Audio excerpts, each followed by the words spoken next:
ഒന്നാമത്തെ ചോദ്യം, Israel Iran സംഘർഷത്തിന്റെ യഥാർത്ഥ കാരണം എന്താണ്? ഇസ്രായേൽ ഇറാനെതിരെ സൈനിക ആക്രമണം നടത്തിയിരിക്കുകയാണ്. ഈ ആക്രമണത്തിന്റെ പ്രധാന കാരണമായി ഇസ്രായേൽ പറഞ്ഞിരിക്കുന്നത് ഇറാന്റെ ആണവ പദ്ധതി ഇസ്രായേലിന്റെ നിലനിൽപ്പിന് തന്നെ വെല്ലുവിളിയാണ്, എക്സിസ്റ്റൻഷ്യൽ ത്രെറ്റ് എന്നാണ് ഇസ്രായേൽ പറഞ്ഞിരിക്കുന്നത്. അപ്പോൾ ഈ ഇറാന്റെ ആണവ പദ്ധതി ഈ തരത്തിൽ പുരോഗമിച്ചു കഴിഞ്ഞാൽ അവർ ആണവ ബോംബ് ഉണ്ടാക്കുകയും അങ്ങനെ ആണവ ബോംബ് ഉണ്ടാക്കി കഴിഞ്ഞാൽ ഇസ്രായേലിനെ അംഗീകരിക്കാത്ത രാജ്യമായ ഇറാൻ അതിനെതിരെ ഇസ്രായേലിനെതിരെ അത് ഉപയോഗിക്കുകയും അത് അവർക്ക് വെല്ലുവിളിയായി തീരുകയും ചെയ്യും എന്ന പേരിലാണ് ഈ ആക്രമണം ഉണ്ടായിരിക്കുന്നത്. വാസ്തവത്തിൽ ഇതിൽ എത്രമാത്രം ശരിയുണ്ട്, ഇപ്പോൾ ഈ ആക്രമണം അതിൻ്റെ പേരിൽ നടത്താൻ ഇറാന് അർഹതയുണ്ടോ, അത് ശരിയാണോ മുതലായ വിഷയങ്ങൾ കൂടി ഇതിനകത്ത് വളരെ ഗൗരവതരമായിട്ടുണ്ട് എന്ന് നമുക്കറിയാം. നമുക്കെല്ലാവർക്കും അറിയുന്നത് പോലെ ഈ പ്രശ്നം കഴിഞ്ഞ ഏറ്റവും ചുരുങ്ങിയത് ഒരു 10-15 വർഷമായി നമ്മുടെ അന്തർദേശീയ തലത്തിൽ ശക്തമായി നിൽക്കുന്ന പ്രശ്നമാണ്. 2015 ആ പ്രശ്നത്തിനൊരു താൽക്കാലിക പരിഹാരമുണ്ടായതാണ്. ഒബാമയുടെ നേതൃത്വത്തിൽ നടന്ന ചർച്ചയുടെ ഫലമായി ഇറാൻ ആണവ കരാർ ഒപ്പിട്ടുകൊണ്ട് അന്തർദേശീയ നിയമങ്ങളെയും അന്തർദേശീയ മര്യാദകളെയും പാലിച്ചുകൊണ്ട് അന്തർദേശീയ പരിശോധനകളെ അംഗീകരിച്ചുകൊണ്ട് ഇറാൻ മുന്നോട്ട് പോകാമെന്ന് സമ്മതിക്കുകയും അങ്ങനെ കരാറാവുകയും ചെയ്തതാണ്. അത് കൃത്യമായി തുടർന്നുകൊണ്ട് വന്നപ്പോൾ 2017 അധികാരത്തിൽ വന്ന ഡൊണാൾഡ് ട്രംപിന്റെ ഒന്നാം ഭരണകാലത്ത് 2018 അദ്ദേഹം ഈ ആണവ കരാറിൽ നിന്ന് പിന്മാറിക്കൊണ്ട് ഇറാനെതിരെ കൂടുതൽ ഉപരോധങ്ങൾ നടത്താൻ തുടങ്ങിയതോടു കൂടിയിട്ടാണ് ഈ പ്രശ്നങ്ങൾ ഇപ്പോഴത്തെ അവസ്ഥയിലേക്കുള്ള കാര്യങ്ങൾ എത്തിച്ചേർന്നതെന്ന് നമുക്ക് എല്ലാവർക്കും അറിയാം. എന്നാൽ രണ്ടാമത്തെ തവണ ട്രംപ് അധികാരത്തിൽ വന്നപ്പോൾ അദ്ദേഹം ഇപ്പോൾ ഈ ജനുവരി മാസം അധികാരം ഏറ്റെടുത്തതിന് ശേഷം ഈ കഴിഞ്ഞ ഏപ്രിലിൽ അദ്ദേഹം പറഞ്ഞു, ഇറാൻ ആണവ കരാറുമായി ബന്ധപ്പെട്ട് അദ്ദേഹം പറഞ്ഞു, നിങ്ങൾക്ക് ഞാൻ 60 ദിവസം തരികയാണ്.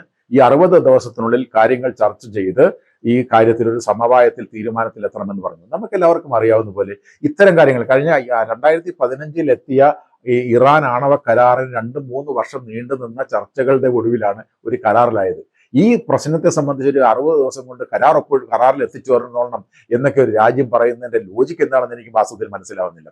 എന്ന് മാത്രമല്ല, ഇത് ഒരു തീരുമാനത്തിൽ എത്താൻ കഴിയാത്ത വിധത്തിലുള്ള ആവശ്യമാണ് ഈ ട്രംപ് ഇറാനോട് ഉന്നയിച്ചത്. കാരണം എന്താ, അവർ പറഞ്ഞ ആവശ്യം എന്താണ്, നിങ്ങൾ യുറേനിയം സമ്പുഷ്ടീകരിക്കരുത്, യുറേനിയം എൻറിച്ച്മെന്റിലേക്ക് നിങ്ങൾ പോകരുത് എന്നാണ് ആവശ്യം. അവർ പറഞ്ഞു നോ എൻറിച്ച്മെന്റ് നോ ഡീൽ.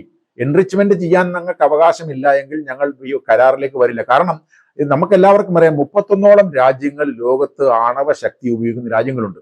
അതിൽ 9 രാജ്യങ്ങളാണ്, ഇന്ത്യയും ഇസ്രായേലും ഉൾപ്പെടെയുള്ള 9 രാജ്യങ്ങൾക്കാണ് ആണവ ബോംബുള്ളത്. ഇറാൻ ആണവ ബോംബില്ല. അപ്പോൾ അങ്ങനെ, അതായത് ഈ ന്യൂക്ലിയർ ടെക്നോളജി ഡെവലപ്പ് ചെയ്ത രാജ്യങ്ങളെല്ലാം അവരുടെ വൈദ്യുതി ഉൽപ്പാദിപ്പിക്കുന്നതിനും മറ്റുമൊക്കെ അത് ഉപയോഗിക്കുന്നുണ്ട്. അപ്പോൾ അങ്ങനെ ഉപയോഗിക്കാനുള്ള അവകാശം പോലും നിഷേധിക്കുന്ന ഒരു എഗ്രിമെന്റിലേക്ക് വരാൻ തയ്യാറല്ല എന്ന് പറഞ്ഞുകൊണ്ടുള്ള ചർച്ചകളാണ് കഴിഞ്ഞ 60 ദിവസത്തിനുള്ളിൽ 5 റൗണ്ട് ചർച്ച ഒമാനിലും റോമിലും ഒക്കെ വെച്ച് നടന്നു. ഈ 15-ാം തീയതി ജൂൺ മാസം 15-ാം തീയതി 6ാം മണ്ഡ ചർച്ച നടക്കാൻ ഇരിക്കവെയാണ് വാസ്തവത്തിൽ ഈ 60 ദിവസം കഴിഞ്ഞു എന്നതിന്റെ പേരിലും അതുപോലെ തന്നെ 2 ദിവസം മുമ്പ് ഈ അന്തർദേശീയ തലത്തിൽ ആണവ ഊർജവുമായി ബന്ധപ്പെട്ട ആണവ സമാധാനം നിലനിർത്തുന്നതിന് വേണ്ടി പ്രവർത്തിക്കുന്ന ഇന്റർനാഷണൽ അറ്റോമിക് എനർജി ഏജൻസിയുടെ ഒരു ബോർഡ് ഓഫ് ഗവർണേഴ്സിന്റെ മീറ്റിംഗ് നടന്നു. അവരതിനകത്ത് പറഞ്ഞൊരു കാര്യമുണ്ട്, കഴിഞ്ഞ 20 വർഷമായി ഞങ്ങൾ ഇത് വാച്ച് ചെയ്തുകൊണ്ടിരിക്കുകയാണ്. ആ 20 വർഷത്തിൽ ആദ്യമായി ഇറാനിൽ ഈ ആണവ സമ്പുഷ്ടീകരണത്തിന്റെ കാര്യത്തിൽ ചില മാറ്റങ്ങൾ ഞങ്ങൾ കാണുന്നുണ്ട് എന്ന് അവരെ പറയുകയും അതുകൂടി മുഖവിലേക്ക് എടുത്തുകൊണ്ടാണ് ഈ ഇറാനെതിരെ ഇപ്പോൾ ആക്രമണം നടത്തിയിരിക്കുന്നത്. ഇസ്രായേൽ പ്രധാനമായും ലക്ഷ്യമിടുന്നത് ഇറാനിലെ ആണവ കേന്ദ്രങ്ങൾ തകർക്കാനാണ്. അത് ലക്ഷ്യം കാണുന്നു. ഇപ്പൊ എന്താണ് ആക്രമണം നടന്നത്? ആക്രമണം നടത്തുക വളരെ, അതായത് നമ്മൾ ഈ ആധുനിക അടുത്ത കാലത്തൊന്നും കണ്ടിട്ടില്ലാത്ത തരത്തിലുള്ള ഒരു ആക്രമണ രീതിയാണ്. അത് എപ്പോഴും പുലർത്തുന്ന ഒരു ആക്രമണ രീതിയാണ്. അതായത് ഈ വളരെ ലൈറ്റ്നിങ് ആയിട്ടുള്ള അറ്റാക്ക്, വളരെ പെട്ടെന്ന് നടത്തുന്ന ഒരു സർവ്വതലത്തെയും വ്യാപിക്കുന്ന തരത്തിലുള്ള ആക്രമണം നടത്തുന്നത് ഇസ്രായേലിന്റെ ഒരു ശൈലിയാണ്. അത് 1948-ലും 1967-ലും 1973-ലും ഒക്കെ നമ്മൾ കണ്ടതാണ് ആ ഒരു ശൈലി. അതായത് പെട്ടെന്ന് ഈ എല്ലാ മേഖലയിലേക്കും എത്തുന്ന തരത്തിലുള്ള വ്യാപകമായ ആക്രമണം നടത്തുക എന്നുള്ളതാണ്. അതായത് ഈ ശത്രുവിനെ ഞെട്ടിക്കുന്ന തരത്തിലുള്ള ആക്രമണം നടത്തുന്ന ഒരു ശൈലി ഇസ്രായേലിന്റെ ആക്രമണ ശൈലിയാണ്. അത് തന്നെയാണ് ഇവിടെ കണ്ടത്. നമ്മൾ നോക്കൂ, ഒരു രാജ്യത്തിന്റെ സൈനിക മേധാവി, ആ രാജ്യത്തിന്റെ മറ്റൊരു സേനാദളത്തിന്റെ മേധാവി, അതിന്റെ ഉപമേധാവി, ആ രാജ്യത്തിന്റെ പ്രസിഡന്റിന്റെ ഉപദേഷ്ടാക്കളിൽ ഒരാൾ, ആ രാജ്യത്തിന്റെ ആണവ ശാസ്ത്രജ്ഞന്മാർ, ഇതിനൊക്കെ പുറമെ ആ രാജ്യത്തിന്റെ ആണവ കേന്ദ്രത്തെ വരെ ആക്രമിക്കുന്ന തരത്തിലേക്ക് വന്നിരിക്കുന്നു. ആണവ കേന്ദ്രത്തെ ആക്രമിച്ചാൽ എന്താ സംഭവിക്കുക?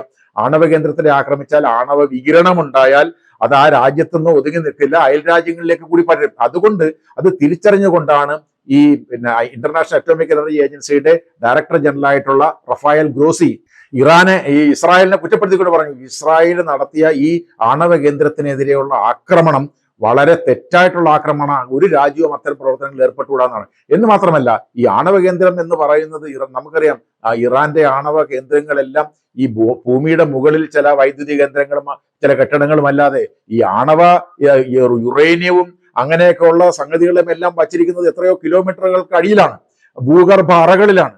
ആ അറകൾക്ക് ഒരു കുഴപ്പവും സംഭവിക്കത്തില്ല സാധാരണഗതിയിൽ ഒരു ആക്രമണം നടത്തിയാൽ. അതിന് ഈ ബങ്കർ ബസ്റ്റർ പോലെയുള്ള അത്യന്താധുനികങ്ങളായിട്ടുള്ള ബോംബുകൾ ഉപയോഗിച്ചാൽ മാത്രമേ അത് എന്തെങ്കിലും തന്നെ വരുത്താൻ കഴിയൂ. അങ്ങനെ തന്നെ ചെയ്യുന്നത് ആത്മഹത്യാപരമാണ്, കാരണം ആണവ ഭീകരണം ഉണ്ടാകും. അപ്പോ ഈ നിലവിലുള്ള ആക്രമണത്തിൽ നതാൻസ് എന്ന് പറയുന്ന ആണവ കേന്ദ്രത്തിന് നേരെയാണ് ആക്രമണം നടത്തിയത്. ആ കേന്ദ്രത്തിന്റെ മുകളിലുള്ള കുറെ ബിൽഡിങ്ങുകളൊക്കെ തകർന്നിട്ടുണ്ട്. അവിടെ വൈദ്യുതി ഉൽപാദന കേന്ദ്രത്തിന്റെ കേടുപാടുകളൊക്കെ വന്നിട്ടുണ്ട് എന്നുള്ളതല്ലാതെ ആണവ കേന്ദ്രത്തെ തകർക്കാൻ അവർക്ക് കഴിയില്ല. അപ്പൊ അങ്ങനെ, അതായത് ആണവ കേന്ദ്രം തകർക്കുക എന്ന് പറയുന്നത് ഒരുപക്ഷെ സിംബോളിക് ആയിട്ട് ഞങ്ങൾക്ക് ആണവ കേന്ദ്രത്തെ വരെ ആക്രമിക്കാൻ കഴിയും എന്ന് കാണിക്കുന്നതിന് വേണ്ടിയിട്ടാവാം. അല്ലാതെ ആണവ കേന്ദ്രത്തെ ഈ പറഞ്ഞ തരത്തിൽ അവർ ഉദ്ദേശിക്കുന്ന കണക്ക് തകർക്കുക എന്ന് പറയുന്നത് ഈ യുദ്ധത്തിലൂടെ സാധ്യമാണെന്ന് എനിക്ക് തോന്നുന്നില്ല. ഇതിനിപ്പം ചോദ്യമായിട്ട് വരുന്നത് അമേരിക്കയുടെ നിലപാടാണ്. ഇസ്രായേലിന്റെ സത്യത്തിൽ അമേരിക്ക പരസ്യമായി സഹായം ചെയ്യുകയാണോ? നമ്മളെല്ലാവരും മനസ്സിലാക്കേണ്ട ഒരു കാര്യം, എപ്പോഴെല്ലാം ഈ ഇസ്രായേൽ യുദ്ധം ചെയ്യുന്നുണ്ടോ ആ യുദ്ധം ചെയ്യുമ്പോഴെല്ലാം അമേരിക്കയും യുദ്ധത്തിലാണ് വാസ്തവത്തിൽ. എന്താ കാര്യം? നമുക്കറിയാം, ഈ അവരുടെ ഒരു വളരെ കൊട്ടിഘോഷിക്കപ്പെടുന്ന ഒരു പ്രതിരോധ സംവിധാനമുണ്ട്, അയൺ ഡോം എന്ന് പറയുന്ന സംവിധാനം. അയൺ ഡോം എന്ന് പറയുന്നത് മറ്റുള്ള രാജ്യങ്ങൾ അയക്കുന്ന മിസൈലുകളും ഡ്രോണുകളെയും ഒക്കെ അവരുടെ അതിർത്തിയിൽ എത്തുന്നതിന് മുമ്പ് തന്നെ നശിപ്പിക്കാനുള്ള പ്രതിരോധ സംവിധാനമാണ് അയൺ ഡോം എന്ന് പറയുന്നത്. ഈ അയൺ ഡോം എന്ന് പറയുന്ന ടെക്നോളജി ഡെവലപ്പ് ചെയ്ത് ഇസ്രായേൽ ആണെങ്കിൽ അതിന് വേണ്ട മുഴുവൻ സമ്പത്തും, അതായത് ഇത് നിർമ്മിക്കുന്നതിന് വേണ്ട മുഴുവൻ സമ്പത്തും നൽകിയത് അമേരിക്കയാണ്. അമേരിക്കയ്ക്ക് ഈ രാജ്യത്തിന് വേണ്ട ആയുധങ്ങൾ വളരെ ശക്തമായ തരത്തിൽ നൽകുന്നത് അമേരിക്കയാണ്. ഈ അമേരിക്ക എല്ലാ വർഷവും കൃത്യമായി ഒരു ഗ്രാന്റ് ഇസ്രായേലിന്റെ സേനകളുടെ നവീകരണത്തിന് വേണ്ടിയിട്ട് നൽകുന്നുണ്ട്, കൃത്യമായി എല്ലാ വർഷവും നൽകുന്നുണ്ട്. ഇപ്പൊ തന്നെ നോക്കൂ, മെഡിറ്ററേനിയൻ കപ്പലിലേക്ക് അമേരിക്കയുടെ യുദ്ധക്കപ്പലുകളെ അയച്ചിട്ട് ഇസ്രായേലിനെ സഹായിക്കാൻ വേണ്ടിയിട്ട് എത്തിയിരിക്കുകയാണ്. അപ്പൊ ഞാൻ പറഞ്ഞു വരുന്നത്, ഈ ഏതെല്ലാം തരത്തിൽ ഇസ്രായേൽ ഇപ്പം ഇറാനിൽ നടത്തിയ ആക്രമണങ്ങൾക്കുള്ള ഇൻഫർമേഷൻസ് എല്ലാം നൽകിയത്, സാറ്റലൈറ്റ് ഇൻഫർമേഷൻസ് എല്ലാം നൽകിയത് അമേരിക്കയാണ്. അപ്പൊ അമേരിക്കയുടെ അറിവോടും സമ്മതത്തോടും സഹായത്തോടും കൂടിയിട്ടല്ലാതെ ഇസ്രായേലിനൊരു യുദ്ധം നടത്താൻ കഴിയത്തില്ല. അപ്പൊ അത്രമാത്രം ലിങ്ക്ഡ് ആണ്. അപ്പൊ അമേരിക്കൻ ഭരണകൂടം ഇസ്രായേലിനോട് ഇപ്പൊ പറയാണ്, നിങ്ങൾ ഇപ്പോൾ യുദ്ധം നിർത്തണം എന്ന് പറഞ്ഞാൽ യുദ്ധം നിർത്താൻ ഇസ്രായേലിന് ബാധ്യസ്ഥമാണ്. കാരണം അമേരിക്കയുടെ ഡയറക്റ്റും ഇൻഡയറക്റ്റുമായിട്ടുള്ള സപ്പോർട്ട് ഇല്ലാതെ ഇസ്രായേലിന് ഒരു അടി പോലും മുമ്പോട്ട് പോകാൻ കഴിയത്തില്ല. കാരണം അത്രമാത്രം ആശ്രയം ഈ അമേരിക്കൻ സമ്പദ് വ്യവസ്ഥയുമായും അമേരിക്കൻ ടെക്നോളജിയുമായിട്ടും അമേരിക്കൻ ആയുധങ്ങളുമായിട്ടും അമേരിക്കൻ രാഷ്ട്രീയ പിന്തുണയായിട്ടും. കാരണം ഈ പ്രശ്നങ്ങളെല്ലാം ഉണ്ടാകുമ്പോൾ ഐക്യരാഷ്ട്രസഭ ഉൾപ്പെടെയുള്ള സ്ഥലങ്ങളിൽ ഇസ്രായേലിനെ സംരക്ഷിച്ചപ്പോഴും നിർത്തുന്നാരാ? അമേരിക്കയാണ്. അപ്പൊ എല്ലാ തരത്തിലും നമുക്കറിയാം, ഈ യുദ്ധം ഇവർ പറയുന്നു ഞങ്ങളുടെ അനുവാദത്തോടെ അല്ല, ഞങ്ങളുടെ അറിവോടെ അല്ല യുദ്ധം നടത്തിയത് എന്ന് യൂണിലാറ്ററലായിട്ട് ഇസ്രായേൽ യുദ്ധം നടത്തിയെന്നാണ് മാർക്കോ റൂബിയോ അവരുടെ വിദേശകാര്യ സെക്രട്ടറി പറഞ്ഞത്. വാസ്തവത്തിൽ ലോകം ഇത് വിശ്വസിക്കുമോ? കാരണം എന്താണ്, ഈ യുദ്ധം തുടങ്ങുന്നതിന് 2-3 ദിവസം മുമ്പ് തന്നെ അമേരിക്കയുടെ ഇറാഖിലുള്ള, കുവൈറ്റിലുള്ള, ബഹ്റൈനിലുള്ള, UAE-യിലുള്ള എംബസി ഉദ്യോഗസ്ഥർ അത്യാവശ്യമല്ലാത്തവരെല്ലാം ഉടൻ ആ സ്ഥലങ്ങളിൽ വിടണം എന്ന് പറഞ്ഞാൽ എന്താ അർത്ഥം? ഇസ്രായേൽ ഉടനെ ഇറാനെ ആക്രമിക്കും, അപ്പോൾ ഇറാൻ തിരിച്ചടിക്കാൻ സാധ്യതയുണ്ട്, അതുകൊണ്ട് എല്ലാവരും മാറണമെന്ന് പറഞ്ഞു. അപ്പൊ അമേരിക്കയുടെ അനുവാദത്തോടു കൂടി, അറിവോട് കൂടിയിട്ടാണ്, അല്ലെങ്കിൽ പിന്തുണയോട് കൂടിയിട്ടാണ് ഈ ആക്രമണമൊക്കെ നടത്തുക. കാരണം അമേരിക്ക ഞങ്ങളുടെ കൂടെ ഉണ്ട് എന്നുള്ള വിശ്വാസം ഉള്ളത് കൊണ്ടാണ് ഈ മാതിരിയുള്ള ആക്രമണങ്ങൾ നടത്താൻ എപ്പോഴും ഇസ്രായേൽ തയ്യാറാവുന്നത്.